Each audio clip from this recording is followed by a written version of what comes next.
Hello everyone, this is Mohan Kumar. Today I shall be talking about exocytosis, a transport phenomena across a plasma membrane.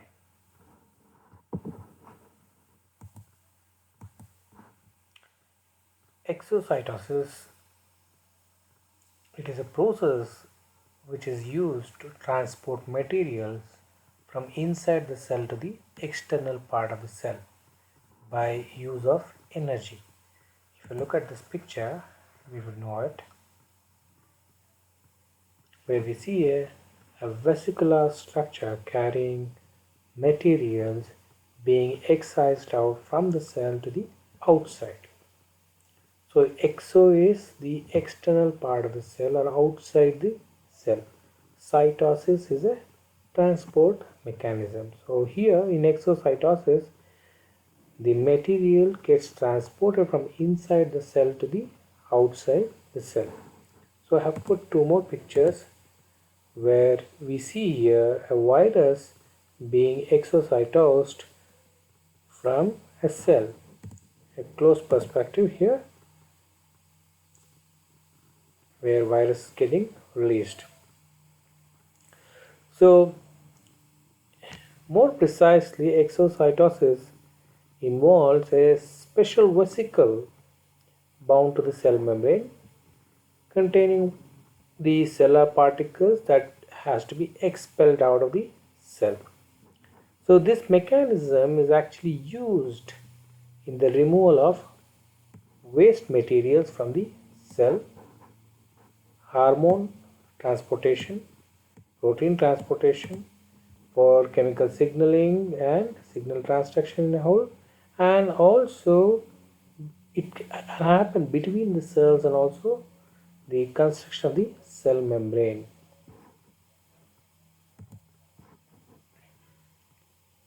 So the vesicle I was talking about, which is involved in exocytosis, are formed by the Golgi bodies, endosomes and presynaptic neurons. It can be formed from any of these three bodies: Golgi bodies, endosomes and presynaptic neurons.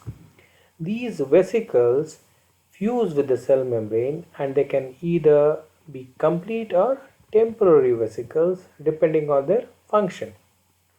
Normally, after endocytic pinocytosis and or phagocytosis, the cell membrane gets damaged and therefore the exocytic process functions to repair the cell membrane by transporting proteins and lipids to the membrane for repair mechanisms. It is also the endpoint mechanism for transportation of protein complexes and packaging them in their target sites and insertion to the cell membrane as well. So overall, in summary, exocytosis mechanisms transport cell vesicles containing molecules from inside the cell to the cell membrane. The vesicle then attached to the cell membrane. During the vesicle fusion, the vesicle fusion with the cell membrane, it allows the release of the contents of the vesicle to the outside of the cell. So this is the general phenomena we see in exocytosis.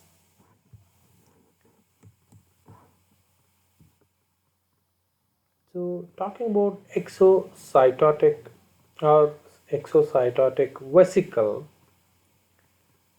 which contains protein elements that are acquired from Golgi complexes and also which are the recipients of the proteins and lipids that are synthesized in the endoplasmic reticulum as well.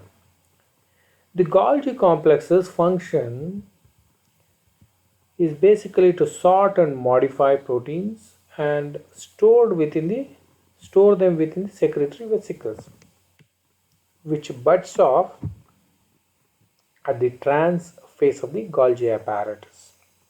So which is the secretory mechanism of Golgi body. So however, not all vesicles that fuse with the cell membrane gain contact with Golgi apparatus. Some are formed from the early endosome, a membrane sac found in the cell cytoplasm. The vesicle fuses with the early endosome by endocytosis of the cell membrane and sorting the internalized elements into the proteins, lipids, microbes and direct them to their final targeted destinations. So this is done by using transport vesicles. See, the transport vesicles then bud off from the early endosome, transporting the proteins and lipids to the cell membrane and where the waste materials to the lysosome where they are degraded as well. Another type of vesicles that do not originate from the Golgi complexes are found on the synaptic terminals of the neurons, where the budding of the vesicle would actually the fusion of the vesicle into the plasma membrane of the presynaptic at the presynaptic knob would actually release the neurohormones or neurotransmitters into the synaptic cleft. There are three types of exocytosis: constitutive exocytosis, regulated exocytosis, lysosome mediated exocytosis. So first one, constitutive exocytosis. This type of exocytosis involves the delivery of the membrane proteins and lipids to the cell membrane, and also this is also done to get rid of the substances from the cell into the exterior. So this is the most common pathway that is performed by all type of cells as we see in this picture. Regulated exocytosis.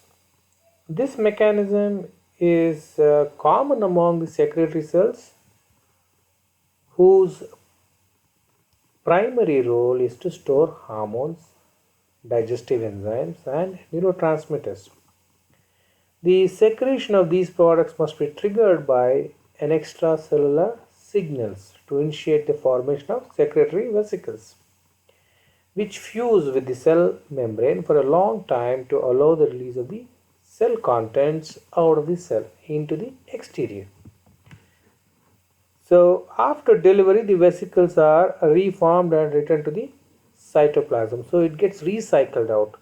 A best example here is the presynaptic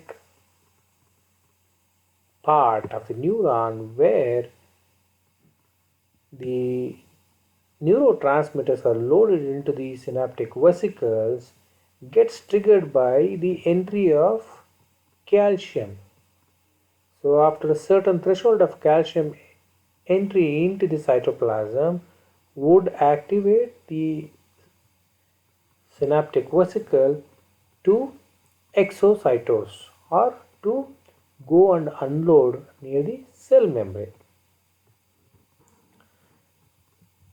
So the third one is lysosome mediated exocytosis. This process involves the fusion of cell vesicles with the cell lysosomes. Lysosomes contain digestive enzymes and hydrolase enzymes whose function involves primarily the breakdown of cellular waste materials. Microorganisms are debris.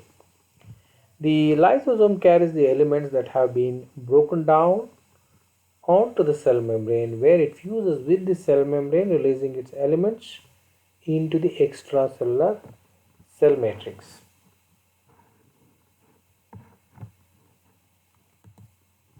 So the pathway of the three which we just discussed, the methods of cytosis, exocytosis, like constructive exocytosis, the regular exocytotic mechanism that takes place in 4 steps, while the regulatory exocytosis takes place in 5 steps. So if you look at these steps, vesicle trafficking. The cell vesicles are transported to the cell membrane through the microtubules of the cytoskeleton with the help of certain motor proteins such as kinesins, dyneins and myosins. So that is vesicle trafficking. Whereas vesicle tethering, when the cell vesicle reaches the cell membrane, that is pulled towards the cell membrane, and they eventually come into contact with each other. So the vesicle comes in contact with the plasma membrane.